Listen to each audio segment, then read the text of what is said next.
नमस्कार, मैं तान्या लांबा समानता के मूल्यों के लिए प्रतिबद्ध फेसबुक पेज और यूट्यूब चैनल वीडियोस बैटन में आज उपस्थित हूँ हम सभी के प्रिय कवि मंगलेश डबराल जी की चंद कविताओं के साथ। उनकी कविताएं और स्नेहिल स्मृतियां हमेशा ही हमें रास्ता दिखाती रहेंगी। कोरोना का कठिन समय हमें तरह तरह के लोगों से पिछले 10 महीनों से अलग तो कर ही रहा है। 9 दिसंबर को हिंदी कविता के गौरव कवि इस महामारी की भेंट चढ़ गए, मगर वे अपनी कविताओं के माध्यम से हमेशा ही हमारे दिलों में उपस्थित रहेंगे। यूं तो उनके जाने से कविता के क्षेत्र में जो क्षति हुई है उसे कोई भी पूरा नहीं कर सकता है, लेकिन मेरा ऐसा मानना है कि कविताएं लिप्तता को जरूर पूरा करती हैं। आज मैं उपस्थित हूँ मंगलेश डबराल जी की कविता जिसका शीर्षक है गुलामी। इन दिनों कोई किसी को अपना दुख नहीं बताता, हर कोई कुछ छुपाता हुआ दिखता है। दुख की छोटी सी कोठरी में कोई रहना नहीं चाहता, कोई अपने अकेलेपन से मिलना नहीं चाहता। लोग हर वक्त घिरे रहते हैं लोगों से, अपनी सफलताओं से, ताकत से, पैसे से और अपने सुरक्षा दलों से। कुछ भी पूछने पर तुरंत हंसते हैं, जिसे इन दिनों के आम प्रचलन में प्रसन्नता माना जाता है। उदासी का पुराना कबाड़ पिछवाड़े फेंक दिया गया है, उसका जमाना खत्म हुआ। अब यह आसानी से याद नहीं आता कि आखिरी शोक गीत कौन सा था, आखिरी उदास फिल्म कौन सी थी जिसे देखकर हम लौटे थे। बहुत सी चीजें उलट पुलट हो गई हैं। इन दिनों दिमाग पर पहले कब्जा कर लिया जाता है, जमीनों पर कब्जा करने के लिए लोग बाद में उतरते हैं। इस तरह नई गुलामियां शुरू होती हैं, तरह तरह की सस्ती और महंगी, चमकदार, रंग बिरंगी। कई बार वे खाने पीने की चीज से शुरू हो जाती हैं और हम सिर्फ एक स्वाद के बारे में ही बात करते रहते हैं। कोई चलते चलते हाथ में एक आश्वासन थमा जाता है जिस पर लिखा होता है मेड इन अमेरिका।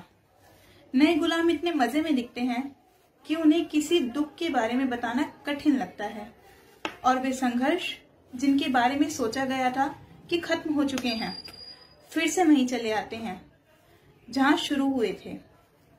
वह सब जिसे बेहतर हो चुका मान लिया गया था पहले से खराब दिखता है, और यह भी तय है कि इस बार लड़ना अधिक कठिन होगा, क्योंकि ज्यादातर लोग अपने को जीता हुआ मानते हैं और हंसते हैं। हर बार कुछ छिपाते हुए दिखाई देते हैं। कोई हादसा है जिसे बार बार अनदेखा किया जाता है, उसकी एक बची हुई चीख जो हमेशा अनसुनी छोड़ दी जाती है। प्रस्तुत है मंगलेश डबराल जी की अगली कविता जिसका शीर्षक है मैं चाहता हूं। मैं चाहता हूं कि स्पर्श बचा रहे, वह नहीं जो कंधे छीलता हुआ आतताई की तरह गुजरता है, बल्कि वह जो एक अनजानी यात्रा के बाद धरती के किसी छोर पर पहुंचने जैसा होता है। मैं चाहता हूं स्वाद बचा रहे, मिठास और कड़वाहट से दूर, जो चीजों को खाता नहीं है बल्कि उन्हें बचाए रखने की कोशिश का एक नाम है। सरल वाक्य बचाना मेरा उद्देश्य है, मसलन यह है कि हम एक इंसान हैं। मैं चाहता हूं कि इस वाक्य की सच्चाई बची रहे। सड़क पर जो नारा दिखाई दे रहा है वह बचा रहे अपने अर्थ के साथ। मैं चाहता हूं कि निराशा बची रहे, जो फिर से एक उम्मीद पैदा करती है।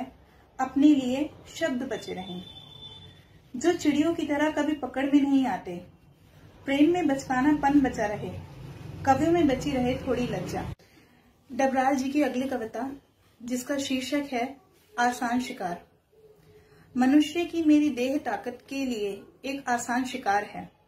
ताकत के सामने वह इतनी दुर्बल है और लाचार है कि कभी भी कुचली जा सकती है। ताकत के सामने कमजोर और भयभीत है मेरे बाल और नाखून, जो मेरे शरीर के दरवाजे पर ही दिखाई दे जाते हैं। मेरी त्वचा भी इस कदर पतली है और सिमटी हुई है कि उसे पीटना बहुत आसान है, और सबसे अधिक नाजुक और जद में आया हुआ है मेरा हृदय, जो इतना आहिस्ता धड़कता है कि उसकी आवाज भी शरीर से बाहर नहीं सुनाई देती। ताकत का शरीर इतना बड़ा, इतना स्थूल है कि उसके सामने मेरा अस्तित्व सिर्फ एक सांस की तरह है। मिट्टी की हवा, पानी, जरा सी आग, थोड़े से आकाश से बनी है मेरी देह। उसे फिर से मिट्टी, हवा और पानी, आकाश में मिलाना है आसान। पूरी तरह भंगुर है मेरा वजूद, उसे बिना मेहनत के मिटाया जा सकता है।